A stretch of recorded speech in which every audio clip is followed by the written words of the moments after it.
At 7 o'clock in the morning, on the 4th of October, 1943, Colonel Hubert Zemke stood on the hard stand at RAF Haleworth, watching mechanics fuel 52 Republic P-47 Thunderbolts for a bomber escort mission deep into Germany. He was 29 years old, with 6 months of combat under his belt and 4 confirmed kills. The Luftwaffe had sent 180 Focke-Wulf 190 seconds and Messerschmitt 109 seconds to defend the industrial targets his bombers would hit that morning.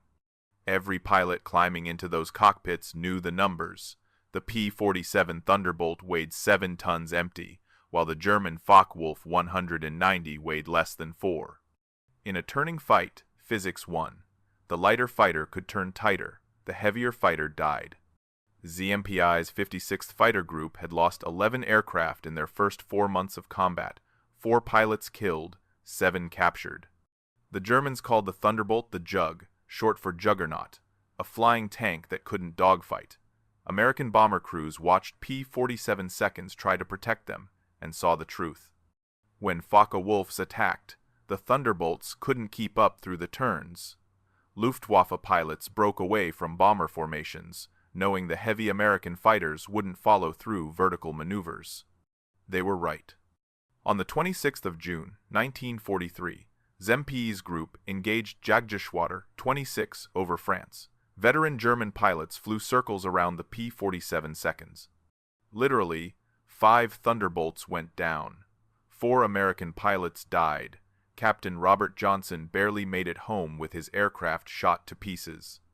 His Thunderbolt had taken over 200 cannon hits and still flew. But it hadn't won the fight. The mathematics were simple. A Focke-Wulf 190 could turn inside a P-47 every single time. At 15,000 feet, the German fighter completed a 360-degree turn in 22 seconds. The Thunderbolt needed 28.6 seconds. 6 seconds.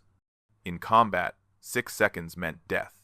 8th Air Force generals watched their fighter group struggle and made plans to replace the P-47 with the new P-51 Mustang. Lighter, faster, and with better range in level flight. The Thunderbolt program looked like a failed experiment. 5 other fighter groups were scheduled to transition to Mustangs by the end of 1943, but Zemke had spent 2 years testing the P-47 before the war. He knew something the Germans didn't. The Thunderbolt couldn't turn. It could dive. The massive Pratt & Whitney R-2800 double Wasp engine generated 2,000 horsepower. The thick wing and heavy airframe stayed stable at speeds that would tear apart a Focke-Wulf. In a vertical dive, nothing in the Luftwaffe could catch a Thunderbolt. Zemke stopped trying to fight the war the Germans expected. He developed new tactics built around the P-47's actual strengths: height advantage, diving attacks, hit and run, never turn with the enemy. Dive through the formation, use speed and momentum, zoom back to altitude, attack again. The 56th Fighter Group practiced these tactics through the summer of 1943, conducting dive bombing runs on ground targets, high-speed gunnery passes, and energy management. Every pilot learned to think in 3 dimensions, using altitude like currency, trading height for speed, trading speed for position, never getting slow, never trying to turn. By September, Zemke's pilots were ready, but 8th Air Force bomber losses were accelerating. On the 17th of September, missions to French targets cost 8 B-17 seconds. German fighters hit the formations before American escorts arrived. The bombing campaign was failing. October 4th would be different. Zemke planned to put his new tactics into full combat test.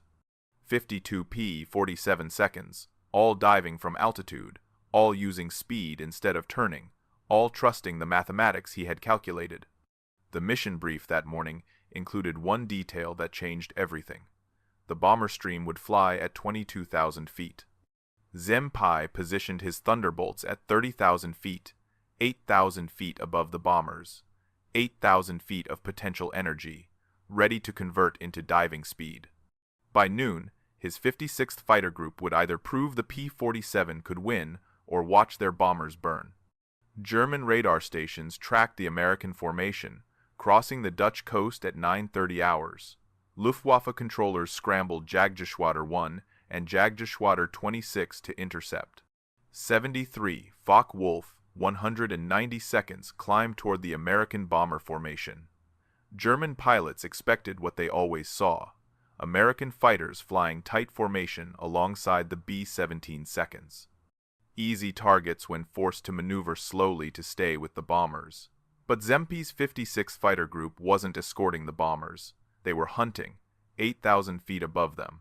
At 9:52, Zemke spotted the German formation assembling 15 miles ahead of the bombers at 18,000 feet. The Focke-Wulfs were climbing into attack position. Standard Luftwaffe doctrine: gain altitude advantage, dive through the bomber formation, use speed to escape before the escorts react.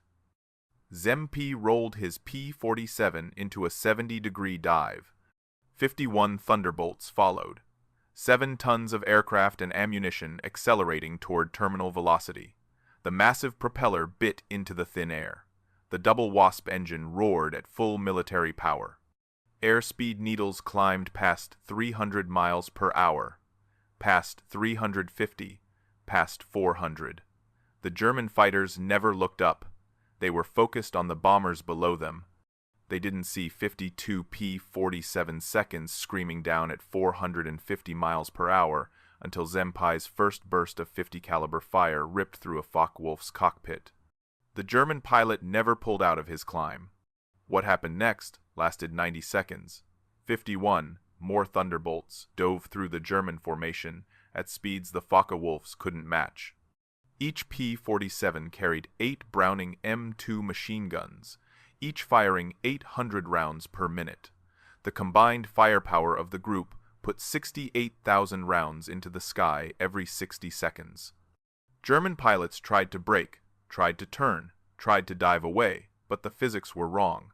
A Focke-Wulf at 400 miles per hour couldn't pull out of a dive as quickly as the heavier P-47.